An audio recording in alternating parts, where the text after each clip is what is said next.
ఇది మతగజ్జి పట్టిన కృషిపాల్ గడికి మాత్రమే, నా ప్రియ హిందూ సోదరులకు కాదు, గమనించగలరు. వీడేమన్నాడు ఒక్కసారి చూడండి, పెచ్చ కౌంటర్ ఇద్దాం. దానికంటే ముందు నా ఛానల్ని సబ్స్క్రైబ్ చేయడం మర్చిపోకండి. బైబిల్లో యేసు క్రీస్తు దేవుడు అని ఎక్కడ లేదు. బైబిల్లో యేసు క్రీస్తు ఒప్పుకోడు ఆయన దేవుడు అని. ఓకే, ఆయన దేవుడు అని ఎక్కడ చెప్పుకోలేదు. ఆయనే ఇంకా దేవునికి ప్రార్థనలు చేయడం, ఉపవాసం ఉండడం అంటే చేశాడు. ఏమిరో కృషిపాల్, యేసుక్రీస్తు వారు నేను దేవుణ్ణి అని చెప్పుకోలేదా? నీకేం తెలిసిన బైబిల్? తెలిసి తెలియని మాటలు మాట్లాడితే పళ్ళు రాలుతాయి. తీ బైబిల్. యోహాను సువార్త 10వ అధ్యాయం 32-33 వచనాల్లో యేసు తండ్రి యొద్ద నుండి అనేకమైన మంచి క్రియలను మీకు చూపితిని, వాటిలో ఏ క్రియ నిమిత్తము నన్ను రాళ్లతో కొట్టుదురని వారిని అడిగాను. అందుకు యూదులు, నీవు మనుష్యుడవై ఉండి దేవుణ్ణి చెప్పుకొనుచున్నావు గనుక దేవదూషణ చేసినందుకే నేను రాళ్లతో కొట్టుదుము గాని మంచి క్రియ చేసినందుకు కాదని ఆయనతో చెప్పిరి.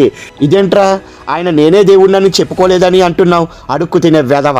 ముందు నీ దేవుళ్ళు ఎవరైనా నేనే దేవుణ్ణని చెప్పుకున్నారేమో నీ గ్రంథాలు చెక్ చేసుకో ఒక్కసారి, నీతి లేని వెధవ.